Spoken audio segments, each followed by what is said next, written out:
que me lleva rondando tiempo en la cabeza y que tiene que ver con esos propósitos que tenemos quizás para este año 2021, ¿no? Qué bonito sería que en este año nuestro mayor propósito sea el encuentro con Jesús y que sea ser llenos del Espíritu Santo. Y bueno, he preparado una pequeña presentación. Voy a ver si la comparto.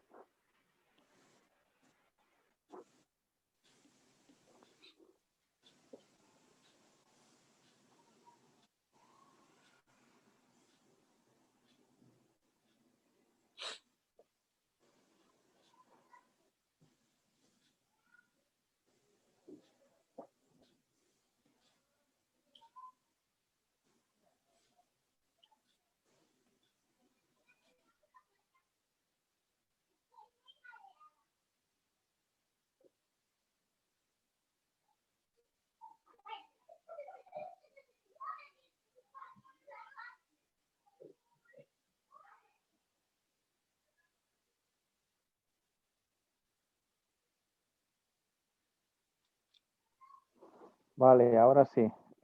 No se Ahora sí. me quitaba. Muy bien. Espera un momento.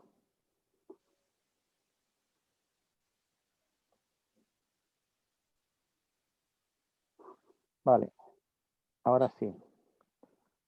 Está basado en el diácono Esteban como un modelo de algo que estaba concluyendo un tiempo para un pueblo y una apertura para un pueblo espiritual, pero sobre todo las características que va a reunir el diácono Esteban como un buen propósito para este año, como una buena declaración de fe para cada uno de nosotros en este año, ¿no? Aprender a vivir entre la gracia y el poder, ¿no? Aprender a vivir con esas dos virtudes celestiales que nos van a habilitar para los momentos difíciles y para los momentos complejos, porque bien sabemos que el mundo en manos de Satanás tiende a degradarse, a estropearse, y la única solución que viene es que Jesús vuelva desde el cielo para solucionar nuestros problemas. Esteban, la palabra estéfanos quiere decir corona, y es muy interesante, en el libro de Santiago hay un texto que dice que bienaventurado el varón que soporta y sufre la prueba, porque una vez que la ha superado, recibe la corona de la vida, ¿no? Y este es el mayor anhelo que tenemos tú y yo, sí, sin duda, recibir la corona de la vida. Estéfanos, aunque era judío de nacimiento, hablaba griego y estaba muy familiarizado con el uso y costumbres de los griegos. Es por eso que cuando los discípulos empiezan a darse cuenta de que la envergadura de lo que Dios les ha planteado es tan grande, eh, el Espíritu Santo les promueve, les invita a buscar a 7 diáconos para que de alguna manera se ocupen de atender las necesidades de las viudas y de los huérfanos, que había muchos entre los griegos. Así que es muy interesante en el Hechos 6 y el versículo 3 que esos diáconos dice que tenían dos características, o tres, vamos a decir, eran de buen testimonio, estaban llenos del Espíritu Santo y además eran personas sabias. Qué buenos deseos para este año, que nuestro testimonio en este año sea mejor de lo que ha sido hasta ahora, que podamos ser llenos y sentir la plenitud del Espíritu Santo y que tengamos toda la sabiduría del cielo. Ahora es interesante porque el versículo 5 dice una cosa sobre Esteban que no lo va a decir de los otros. De los otros va a decir que tuvieran buen testimonio, que tuvieran el Espíritu Santo y que fueran sabios. Pero dice que cuando eligieron Esteban, que lo ponen primero en la lista, añaden este detalle, varón lleno de fe y varón lleno del Espíritu Santo. Después se eligen a Felipe, a Prócoro, a Nicanor, a Timón, a Pármenas, a Nicolás, y no dicen nada más de ellos, pero de Esteban, un varón lleno de fe y del Espíritu Santo. Y ahora la pregunta que os hago, y me gustaría que si queréis participar lo hicierais. ¿Cómo se sabe que una persona está llena de fe? ¿Y cómo se sabe que una persona tiene el Espíritu Santo? ¿En qué se evidencia que tengo fe y en qué se evidencia que tengo el Espíritu Santo? Porque creo que son dos cosas o dos requisitos imprescindibles para agradar no solamente a Dios, también para dar un buen testimonio aquí a los hombres en esta tierra. Normalmente, como lo hemos hablado, cuando se trata de Espíritu Santo, siempre estamos mirando a lo más visto, ¿no? Yo qué sé, alguna cosa rara o alguna maravilla que pase, que tenga lugar. Y de fe, yo creo que una persona llena de fe nos podemos llevar con la memoria, bueno, a la Biblia. Pues miras a Abraham, miras a Moisés, ¿no? Gente que ha demostrado, a pesar de no tener nada palpable, cree que lo que dice la palabra de Dios es verdad, ¿no? Pero siempre con el Espíritu Santo ya lo hemos hablado más veces, y ahí es cuando uno quiere ver algo maravilloso, algo extraordinario, ¿no? Pero no, el Espíritu Santo no se manifiesta solo en estos aspectos, creo yo. Bien, gracias. Ya.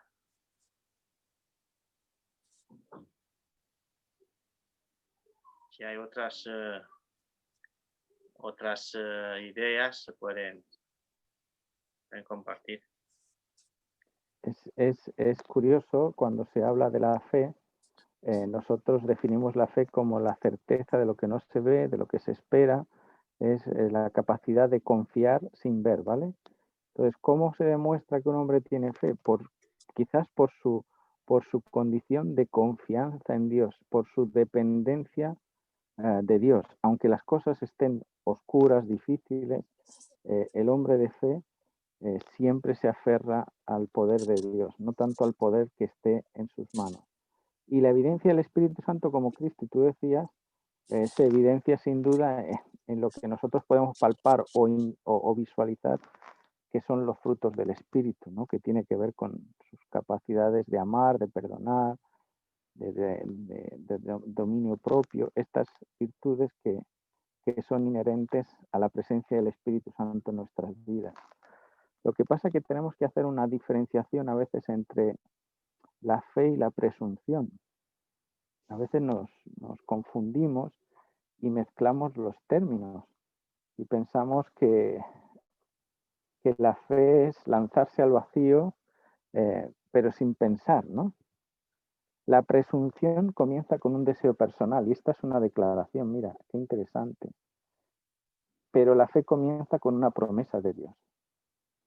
Aquello que tú haces porque te nace del corazón es un deseo tuyo, cuidado, que puede ser presunción. Pero aquello que viene con una promesa de Dios y comienza con una promesa de Dios, esto es la fe.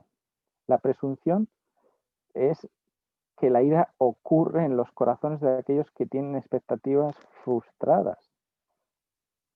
La presunción viene en aquellas personas que están desesperadas, que lo han intentado todo y que ya no tienen nada que perder y hacen lo que sea.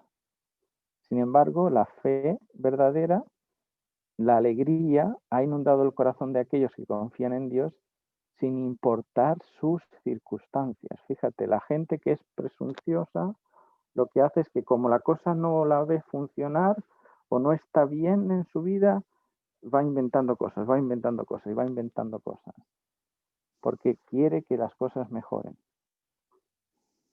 La persona que tiene fe sigue estando confiado y alegre sin importar las circunstancias que rodeen. Tus circunstancias no te determinan. Es verdad que aparentemente parece que te condicionan, pero no te determinan. La presunción casi siempre está centrada en el hombre. Es lo que yo pienso, a mí me parece, creo que sería mejor. La fe está centrada en lo que Dios dice y en lo que su palabra de Dios dice, ¿no? La presunción es arrogante, a veces es exigente, la fe es humilde. La presunción dicta lo que Dios debe hacer, la fe espera en Dios y se rinde a Él, ¿no? Esa es una cosa que tenemos que tener en cuenta. La fe auténtica incluye en creer y depender, ¿no? Dos cosas. Si tú dices que tienes fe, pero no crees y no dependes, quizás no tienes una fe genuina. Y esto es interesante. No tanto es confiar en nosotros, sino sobre todo confiar en la obra que Jesús puede hacer a través de nosotros. Consiste en confiar en Cristo como nuestro Salvador y su justicia como única para llegar al reino de los cielos. Y la fe verdadera se expresa en arrepentimiento. Una persona que tiene fe verdadera da un cambio absoluto en su vida, tiene una experiencia diferente, porque ha experimentado lo que es sentirse perdonado y sanado por Cristo, ¿no? Y evidentemente eso se refleja en una vida cambiada, en una persona que ha depositado toda su fe en Jesús y que tiene como obras, las obras como un resultado de la gratitud que siente hacia Dios por lo que ha hecho en su vida. Esta es la fe auténtica, ¿no? Y el padre de la fe, en la palabra de Dios encontramos a Abraham como el padre de la fe, ¿no? Un hombre que cuando recibe el llamado de Dios aprende a creer y a depender de Él, cambia completamente su mundo hasta el punto que sale del lugar donde estaba rodeado de ídolos, por fe se aventura a ir allá donde Dios le indica, y como obras se manifiestan en que hasta el día que Dios le pide a su hijo, él no tiene ningún problema en ofrecer a su hijo, sabiendo que Dios iba a cumplir su promesa de darle una descendencia. Hebreos 11.1, esta es la declaración que nosotros tenemos más clara de las Escrituras, es que la fe demuestra la realidad de lo que esperamos, es la evidencia de las cosas que no podemos ver. Esta es la palabra pistis, la palabra fe. Ahora, la fe necesita tener tres implicaciones. Tiene que ser una fe que tenga creencia, una fe que tenga confianza y una fe que tenga fidelidad. Creencia, porque tienes que creer que hay algo, ¿vale? Confianza es que estás descansando en aquella persona en la que tú crees. Y la fidelidad se transcribe en integridad que tú has depositado en esa persona que confía. La Biblia nos dice en Santiago 2.19 que los demonios creen y tiemblan, pero no se salvan. ¿Por qué? Porque tienen creencia, pero no tienen confianza y tampoco tienen fidelidad a Dios. Así que si tu fe solamente es creer, pero no se manifiesta en confianza y en fidelidad, te va a pasar como a estos, ¿no? Tú crees en un Dios, dice, haces bien, pues también los demonios creen y tiemblan, pero no se salvan. Ahora, Santiago 2.17, que están un poquito antes que este, dice, ¿cómo pueden ver?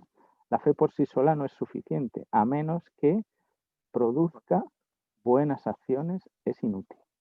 ¿Qué cosas buenas hacen los demonios? Ninguna. Entonces esa fe es inútil.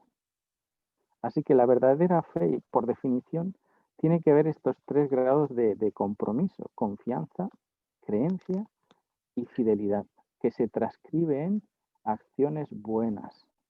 Esto es lo que define que un hombre tiene fe, ¿sí? Y es lo que reconocieron en Esteban antes de darles la responsabilidad que tenía. Primera de Corintios 15:10 dice que la gracia de Dios siempre va acompañada del poder de Dios. La gracia obra de una forma poderosa y maravillosa en nuestras vidas, guiándonos, enseñándonos, transformándonos y capacitándonos. Es decir, cuando yo acepto el sacrificio de Jesús en mi vida, cuando acepto a Jesús como Salvador de mi vida, sucede algo extraordinario. Y es que el Espíritu Santo comienza a establecer una relación conmigo educativa. Y la primera es que nos guía Nos guía a la fuente de sabiduría y a la fuente de poder. Nos enseña lo que Cristo ha hecho por mí y nos convence de justicia, de juicio y de pecado. Y el Espíritu Santo comienza esas transformaciones que nosotros llamamos reavivamientos y reforma que suceden en nuestras vidas. Si un reavivamiento o una reforma no procede de la acción del Espíritu Santo en mí, simplemente lo que estaré es lavándome por fuera, pero perdiendo todo lo que necesito para tener el Espíritu en mí. Y la cuarta, y no menos importante, yo que diría hasta la más importante, el Espíritu Santo no solamente te enseña, te guía, te transforma, porque esto sería una acción muy básica. El Espíritu Santo, si hace algo extraordinario en nosotros, es que nos capacita. Y eso es lo que hace la diferencia. Nos capacita para hacer buenas obras. Su gracia no ha sido en vano para conmigo, dice Pablo. La gracia de Dios no fue vana para conmigo. Y es muy interesante que Pablo es el que va a escribir después de haber sido testigo y partícipe del asesinato de Esteban. ¿Sí? Ahora vamos a ver algunas citas del Espíritu de Profecía que dicen acerca de eso. Pero fíjate qué interesante, el Espíritu Santo no ha trabajado en vano en mí. Eso quiere decir que a veces el Espíritu Santo trabaja, pero cuando nosotros no ponemos por obra lo que nos ha enseñado, parece que se pierde. Pablo dice, en mí su gracia no ha sido en vano. Pero no yo, es el que hago las cosas. Y esto lo recuerda constantemente. La capacidad del hombre no reside en lo que pueda hacer, en el poder de sus manos, sino en el poder de su dependencia. No yo, sino la gracia de Dios que está conmigo. Y esto es interesante. Hay muchas cosas que van a venir en este año 2021 que seguramente serán difíciles, no, extremadamente complicadas igual. Cuanto más cerca del tiempo del fin, las cosas van a ir en deterioro, porque el pecado se va haciendo más grande y crea más separación entre Dios y el hombre. Pero todo lo bueno que podamos producir a partir de ahora hasta que Cristo venga, no tendrá ningún mérito nuestro, sino que será la acción de la gracia de Dios en nosotros. Nadie se va a salvar por las buenas cosas que haga. La gente se va a salvar por la relación que tienes con aquel que salva, que es Jesucristo. ¿Cuál creéis que son las condiciones para estar llenos del Espíritu Santo? Uf. Ahí hay varios peldaños, si lo puedo decir así, ¿no? De su vida en la vida cristiana, y lo veo correcto. Y una cosa que usted ha puesto una pregunta, pero me gustaría hacer una reflexión corta sobre el tema o preguntarle a usted mismo mejor. eh, que ahí el versículo pone que el Espíritu Santo no ha trabajado en vano. ¿Hay momentos cuando Espíritu Santo trabaja en vano? Me pregunto. Y si trabaja en vano, ¿la culpa quién lo tiene? Y luego contesto a su... Pero me gustaría que me elucidara este asunto. Y creo que para nosotros todos hay que entender más profundo eso. Eso tiene que ver con un poco con lo que hemos hablado antes, ¿no? El Espíritu Santo, más allá de simplemente cambiarnos, enseñarnos, guiarnos, tiene una parte de la función del Espíritu Santo que tiene que ver con la capacitación. El Espíritu Santo es dado, como todos los dones, para la edificación y para la preparación de su iglesia para el encuentro con Cristo. ¿Cuándo se trabaja en vano? Cuando Él te da todo y tú no haces. Tú solamente retienes, pero no das. ¿De quién es la culpa? Pues del que retiene, no del Espíritu Santo, evidentemente. Y aunque a veces parezca, ¿no?, que que uno dice, es que Dios no puede trabajar con este porque es tan duro de cabeza que a ver quién trabaja con él, ¿no? Pablo, que era un perseguidor, un asesino de cristianos, llega y dice de sí mismo, la gracia de Dios no ha sido en vano conmigo. ¿Por qué? Porque Él me soportó, me dio pacientemente, porque me vio, no como estaba en ese momento sujetando los mantos de aquellos que apedreaban a Esteban o persiguiendo a los cristianos de Damasco y a tantos otros, sino me vio el día que yo me convertiría en una persona capacitada por el Espíritu Santo. Eso es lo que está diciendo Pablo. Así es. Y ahora la pregunta que usted puso, ¿cuándo estamos llenos de Espíritu Santo? Yo podría tomar el mismo ejemplo de Esteban. Esteban tuvo en un principio que tenía fe, como usted lo mencionó, tenía el Espíritu Santo, como la Biblia menciona también, y en el momento cuando llega a decir o a levantar las manos y decir, perdónalos, Señor, que no saben lo que están haciendo, yo creo que ha llegado a un nivel muy alto o muy profundo de entender la obra del Espíritu Santo. Pienso que ahí fue el colmo, ¿no? O el tope, ¿no? Y él llegó a darse su vida por la obra del Señor y por la fe en Jesucristo. Y hasta que perdonó a aquel que lo mataba. Tenía este sentimiento hacia, porque no se daba cuenta o no entendía lo que estaba haciendo. Pienso que eso es para nosotros, ¿no? A darnos, es el tope, o no sé si lo veo bien o así por lo menos lo percibo. Muy bien, gracias. Creo que el Espíritu Santo, más que una experiencia que se obtiene en un momento determinado, no es un éxtasis, no es una emoción. Quizás en otras iglesias o en otras denominaciones el Espíritu lo asocian simplemente a sentimientos, ¿no? Pero el Espíritu Santo no trabaja tanto con el sentimiento, sino con la certeza y con el carácter de la persona, sobre todo con el carácter de la persona, porque el Espíritu Santo lo que hace es transformarte completamente para que seas un instrumento afinado en las manos de Dios. Así que lo primero para ser lleno del Espíritu Santo es tener claro cómo se recibe el Espíritu Santo, no es algo puntual. La plenitud del Espíritu Santo es que todos los días debemos pedir el bautismo del Espíritu Santo, ¿sí? No es que ya lo he pedido una vez y lo tengo como una posesión, no es así, el Espíritu Santo no se posee, el Espíritu Santo toma posesión de ti, que es diferente.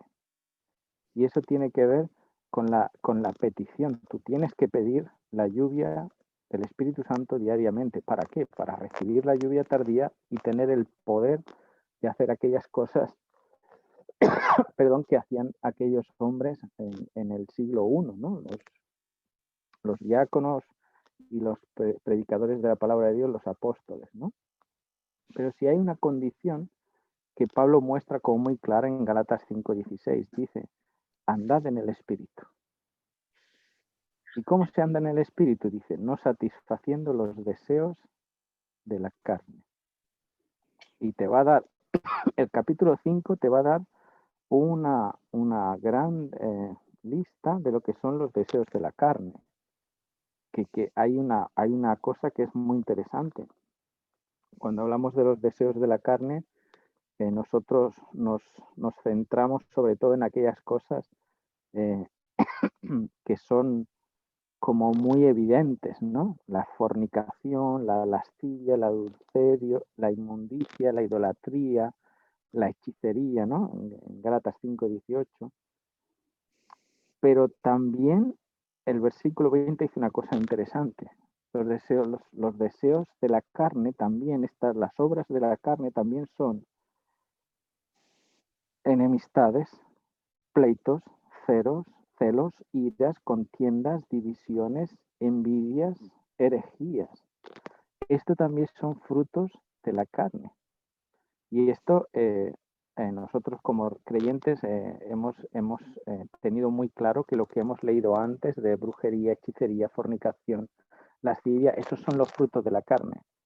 Pero mientras en nuestra vida o en nuestra iglesia haya celos, haya contiendas, haya rivalidades, enemistades, pleitos, esto todavía son frutos de la carne.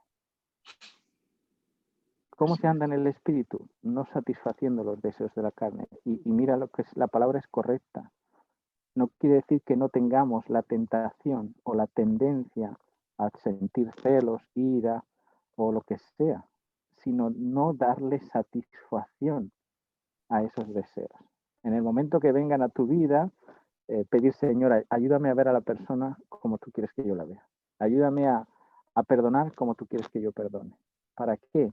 Para que tú andes en el Espíritu. Porque es una condición para ser lleno del Espíritu Santo. Mira qué cosa interesante en Efesios, en Tesalonicenses y en Gálatas. Nos va a decir varias cosas para ser llenos del Espíritu Santo, ¿no? La primera es que debemos ser llenos del Espíritu Santo, Efesios 5:18. ¿Cómo lo vamos a hacer? No contristando al Espíritu Santo, ¿vale? ¿Qué hace el Espíritu Santo? Pues lo que hemos dicho antes, nos convence de justicia, de juicio, de pecado, nos recuerda la obra de Dios en nosotros, el sacrificio supremo de Jesús por ti y por mí. No apaguéis el espíritu y andad del espíritu. Estas son las 4 condiciones necesarias para ser llenos del espíritu o tener el Espíritu Santo. Primero, un deseo. Es una petición que hace el cielo para ti. Ser lleno del Espíritu Santo. Y para ello no tienes que entristecer al Espíritu Santo. ¿Cómo lo entristecemos? Satisfaciendo los deseos de la carne. ¿Cómo se apaga el Espíritu Santo? Pues este es Mateo 12. Vais a tener el pecado imperdonable, Mateo 12. ¿Cuál? El pecado contra el Espíritu Santo. ¿Por qué? Porque callamos la voz del Espíritu Santo y entonces ese pecado para mí no es un pecado, no lo confieso, no puede ser perdonado. Y el cuarto, andad en el Espíritu. ¿Cómo se anda en el Espíritu?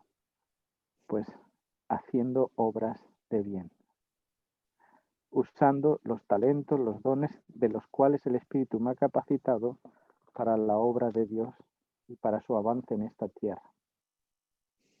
Gálatas 5:22 al 23, ya lo sabéis de memoria casi. Los frutos del Espíritu. Claro. Amor, gozo, paz, paciencia, benignidad, ¿verdad? Autocontrol, dominio propio, que es interesante, templanza. Tiene que ver con esas cualidades que evidencian las personas que han estado en contacto con el Espíritu Santo. Cuando uno está lleno del Espíritu Santo hace 3 cosas, prácticamente. Y de Esteban decía esto, que hacía señales y prodigios, que enseñaba y además testificaba.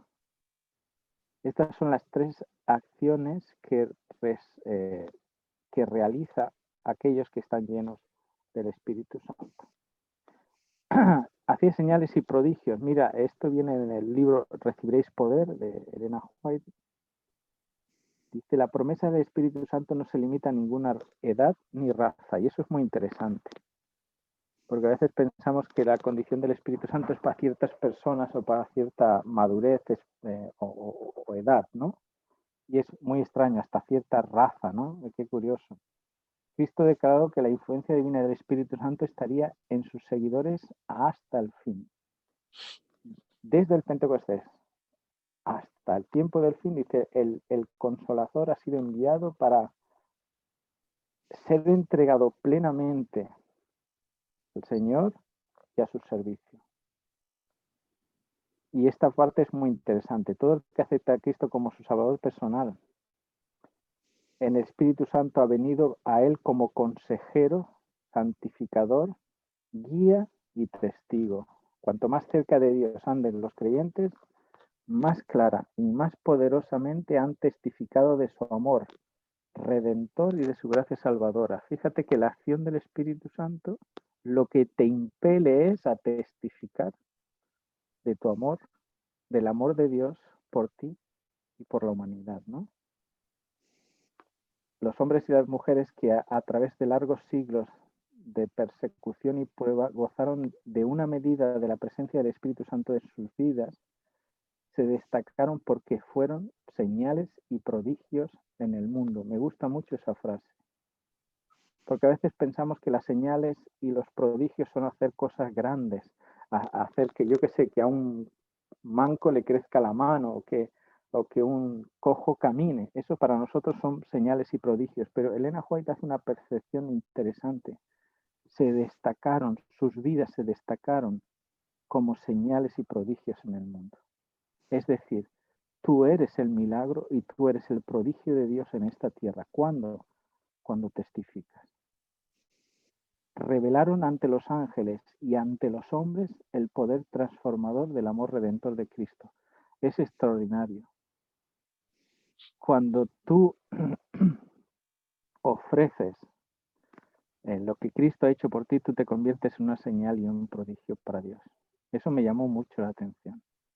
Porque yo pensaba, como tú decías, Cristi, ¿no? Es decir, hacer algo grande, algo que el mar se abra, o que resuciten los muertos. Y le digo, que levántate. Pero es muy interesante esta obra del Espíritu Santo. Cuando te pones en sus manos, tú eres la señal, tú eres el milagro. Y lo anuncias a los ángeles y a los hombres. Eso es muy, muy interesante. Esteban enseñaba, y si leéis el capítulo 6, el 7, va a hacer un sermón Esteban ahí, extraordinario, ¿no? Desde el principio ya hasta que le cortaron, ¿no? Pero Esteban era muy activo en la causa de Dios y confiaba y confesaba valientemente su creencia. Es muy interesante eso. Confesar valientemente tu fe. A veces si alguien te pregunta, ¿y tú, mira, eres diferente? Dices, sí, soy cristiano, ¿no? Y dice, ¿y qué cristiano? Pues cristiano protestante. Porque, claro, si dices adventista, empieza dentista, no sé qué, ¿no? O quizás te da vergüenza decirlo, pero fíjate qué interesante. Confesaba valientemente su fe. Se levantaba en la sinagoga y disputaba con todos aquellos que los fariseos habían traído. Fíjate que dice que habían traído personas de Alejandría, de Cirene y de Asia, expertos en debate, habían traído para que discutieran con Esteban y lo dejasen en ridículo delante de todo el mundo. Pero Esteban dice que resistía con sabiduría y el Espíritu hablaba con él. Qué interesante, ¿no? No solamente esto, estos alumnos de los rabinos pensaban que quizás Esteban, por ser del Burgo Bajo, de ser una persona que a lo mejor no tenía estudios ni nada por el estilo, pues iba a ser fácilmente destruido, ¿no? Pero defendió hábilmente las verdades con las que se le abogaba y derrotó completamente a sus oponentes. ¿Por qué? No por sus capacidades, sino por su dependencia y su entrega a Cristo.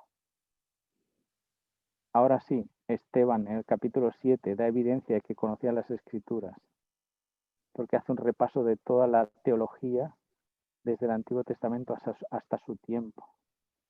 Dios no te va a hacer recordar lo que tú no hayas estudiado o lo que tú no hayas atesorado, ¿sí? Por eso es importante leer las Escrituras.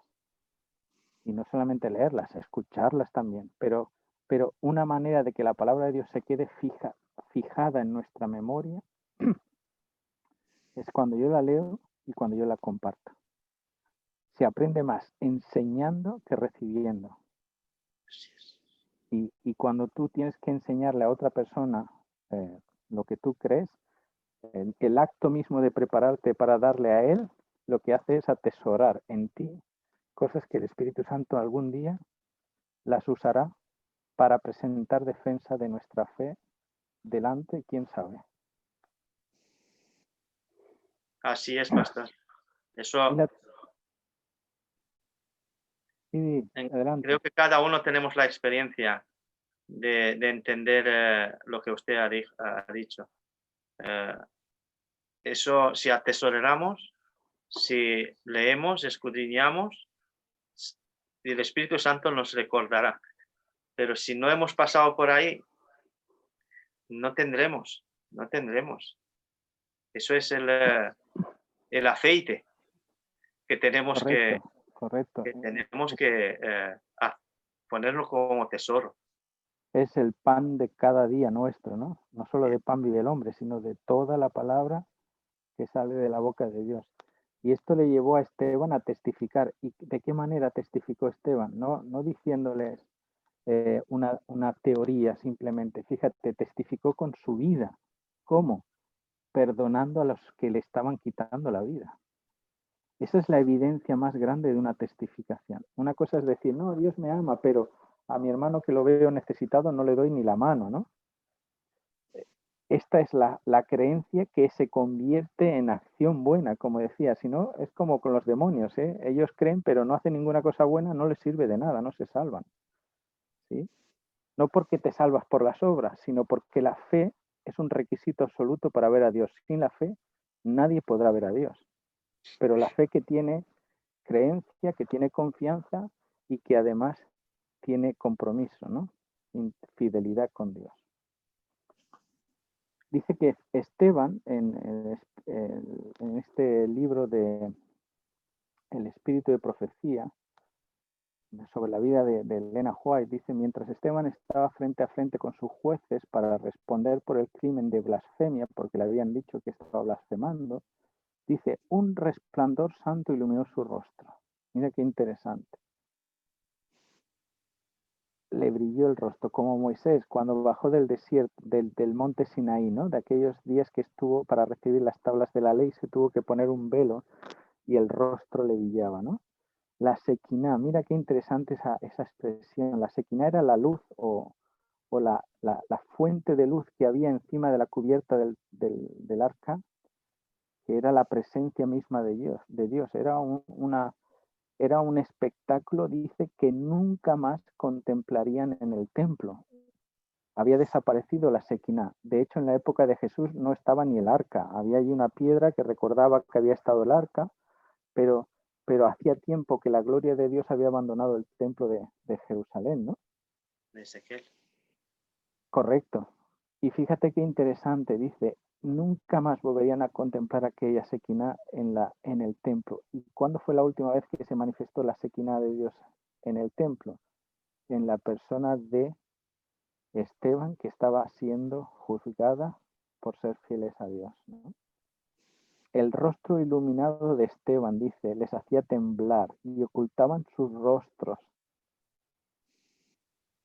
pero en ningún momento se dejaron de ser incrédulos ni de tener prejuicios por Dios. Hay gente que aun viendo milagros y viendo señales, esta es su animadversión contra el cielo y contra las cosas de Dios, que aun viendo señales, teniendo ojos y teniendo oídos, ni ven ni creen. Así que a veces nosotros pensamos que si tuviéramos poder para hacer cosas maravillosas y que la gente dijera, ah, sí van a venir a la iglesia, ¿no? Si sanas a gente, si les cambias la vida. Dios no necesita más espectáculo que tu propia vida, tu dependencia de Dios. Tú eres la señal y tú eres el prodigio de Dios para esta tierra y para el tiempo del fin. Es lo que está escrito. La obra de lo que los ángeles quieren hacer, Dios la ha depositado en vasos de barro, como tú y como yo. Pero vasos de barro que en algún momento podemos tener la presencia de Dios en nuestra vida y que nuestro rostro brille de tal manera porque hemos estado en presencia de Cristo. Por eso le brillaba el rostro a Moisés, porque había estado en la presencia de Dios. Esteban, a punto de morir, había contemplado la gloria de Dios y había declarado que había visto a Cristo sentado a la diestra del Padre en el cielo. Y esa visión iluminó el rostro con la santa luz de aquellos que saben vivir bajo la mirada del Señor, creador de todas las cosas. El martirio de Esteban, dice, impresionó profundamente a cuantos lo presenciaron. ¿Por qué? Porque era inevitable que hicieran asociaciones con Jesús y con Esteban, ¿no? Esas palabras, Padre, perdónales porque no saben lo que están haciendo, no se los tengas en cuenta. Era inevitable que hicieran esas asociaciones. Y habían pasado ya 30 años prácticamente desde que Jesús había muerto y Esteban en el año 34 Pues en el año 31 Jesús muere, Esteban en el año 34, justo el tiempo del cumplimiento de las 70 semanas.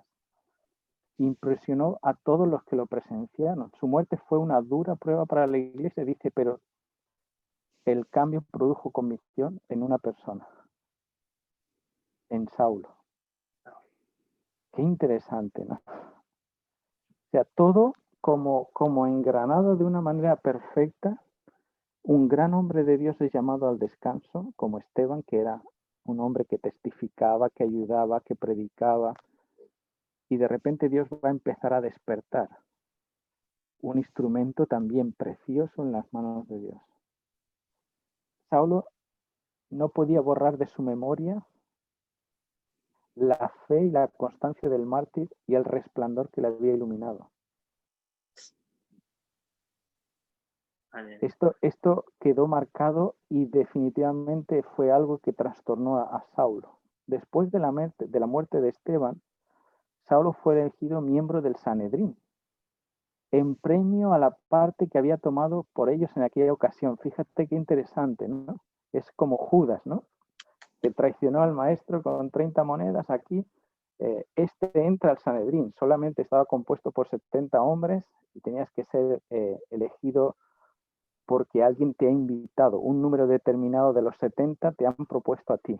A Esteban lo propone Dios, dirigiendo a los apóstoles, a Saulo, para entrar en el Sanedrín lo proponen, ¿por qué? Porque ha tomado parte en esa intriga contra Esteban. Y durante algún tiempo dice que fue un poderoso instrumento en las manos de Satanás. Pronto se convertiría en alguien extraordinario. ¿Por qué? Porque alguien más poderoso que Satanás había escogido a Saulo para ocupar, mira lo que dice Elena White, el sitio del martirizado Esteban, para predicar y sufrir en su nombre y difundir dilatadamente las buenas obras, las buenas nuevas de la salvación por medio de la sangre de Cristo. Me sorprendió mucho esta frase y la he querido resaltar, ¿no? Y os confieso que nunca había parado en esa frase, pero me pareció increíble. Dios va a levantar a Saulo para ocupar el sitio de Esteban. Y si Esteban no hubiese muerto, no tendríamos a Saulo. Y es como que el Señor no es el que determina las cosas, pero el Señor sabe lo que va a acontecer y Dios pone y quita hombres para que la obra de Dios salga adelante. Es como la estatua de Nabucodonosor, ¿no? Van pasando los reinos, Dios no es que los va colocando, Dios conoce lo que va a pasar, pero si en algo puede influenciar es escoger a alguien para la salvación, para que pueda convertirse en un instrumento en las manos de Dios. No se había sentenciado legalmente a Esteban, y esto lo tenían claro todos, y para callar las voces, por eso a Saulo le dijeron, te ofrecemos el Sanedrín, ¿no? Las autoridades romanas fueron sobornadas, fíjate lo que dice el Espíritu de Profecía en Hechos de los Apóstoles, con grandes sumas de dinero para que no investigasen el caso, porque los judíos no podían sentenciar a muerte, podían denunciar, como hicieron en la época de Jesús, cuando le llevan a Jesús, Pilato dice, yo no veo ninguna cosa, matadlo vosotros si queréis. No, porque solo vosotros podéis hacerlo, ¿no? Impresionó el martirio de Esteban a todos cuanto lo presenciaron. El recuerdo de la señal de Dios en su rostro, sus palabras, conmovieron hasta el alma cuanto la escucharon. Quedaron en sus mentes de los circundantes y atestiguaron la verdad de lo que se había proclamado. Su muerte fue una dura prueba, dice, pero produjo algo interesante en Saulo. Termino, si os parece ya, porque llevamos un ratito. Un buen consejo que me gustaría quizás para este año, ¿no? Para nosotros, aparte de querer tener la capacidad de ser una persona llena del Espíritu y tener la fe que tenía Esteban, ¿no?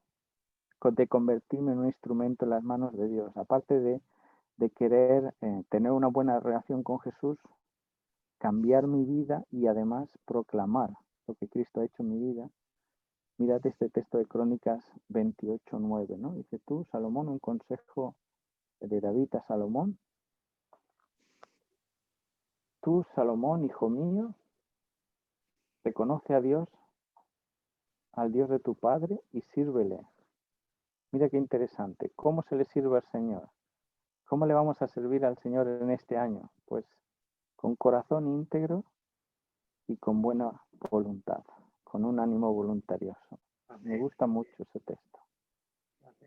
Porque si hay algo que Dios espera de ti y de mí, es precisamente que tengamos un corazón íntegro, comprometido, un corazón que es capaz de testificar y proclamar lo que Cristo ha hecho y además con un ánimo voluntario. Esteban no recibió una paga, Saulo no recibió una paga, pero no dejaba de predicar la palabra de Dios. Dice, ¿por qué tienes que hacerlo con corazón íntegro y con buena voluntad? Porque Jehová escudriña el corazón y entiende las intenciones de los pensamientos. Si tú le buscas, Él se dejará encontrar, pero si le abandonas, Él te desechará para siempre. Mira qué interesante. Dios no va a soportar o no va a aceptar a aquellas personas que no quieren estar con Él. Pero dice, si lo buscas, Él se va a dejar encontrar. Amén. Y ojalá que este año tú y yo encontremos a Cristo, pero de manera de verdad en nuestras vidas. Y que se convierta en una transformación el 2021, no porque sea un año mejor, ni de salud, ni que tengamos ya vacunas, ni todas estas cosas, porque no sabemos nada más. Pero que sobre todo sea el año en que yo haya tomado la decisión, Señor, este año quiero tener la fe de Cristo, y además quiero, Señor, ser un instrumento afinado en tus manos, que pueda proclamar y testificar lo que Cristo ha hecho en mi vida hasta aquí. Y quizás como hizo Samuel, en 1 Samuel 7, del 11 al 13, en aquel momento que estaban peleando contra los filisteos y los vencieron, entre Sen y Mizpa, en esa tierra, dice, levantó unas piedras y les llamó a aquel lugar la piedra de la ayuda, Ebenezer, ¿no? Hasta aquí nos ayudó el Señor. Y quizás podríamos decir eso nosotros también, hasta aquí nos ayudó el Señor. Y hasta aquí dice tres cosas. Dice que lo que pasó atrás, damos gracias a Dios por eso. Lo que tenemos ahora, lo disfrutamos en el nombre del Señor, sea bueno o sea malo, porque para el que cree, todas las cosas te ayudan a bien. Y con relación al futuro, lo enfrentamos con la esperanza, no de que se mejoren las cosas, sino con la esperanza de que Cristo vuelva pronto. Que tengáis una buena entrada de año y que Dios os bendiga muchísimo, queridos amigos. Feliz sábado. Feliz sábado. Feliz sábado. Feliz sábado. Y Feliz sábado. nuestro deseo, creo que de todos, es que este sábado seguimos aprendiendo y seguimos, entender lo que Dios ha preparado para nosotros para este año y para el futuro. Gracias al pastor por el tema que ha preparado para esta noche y por sus deseos. Y como siempre digo, falta aceptarlo y ponerlo en práctica, vivirlo cada día. Si os parece, concluimos con la oración del pastor y si tenemos un himno, pasaremos a la otra parte que Livio va a comentar luego. Muy bien, oramos. Sí, por favor.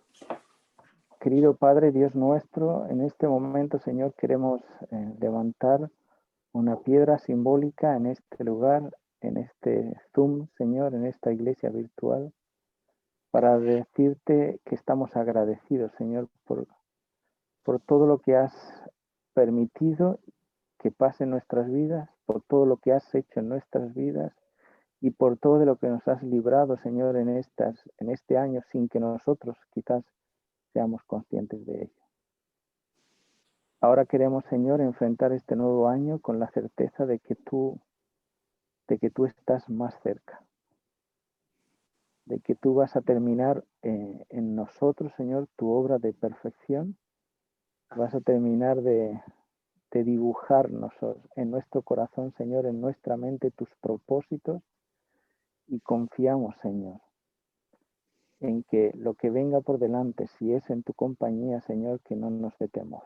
Confiamos en ti, presentamos este año que comienza para que seas tú, Señor, el que realmente tenga el control de todo, pues te lo pedimos en el nombre de Jesús. Amén, Señor. Amén. Amén.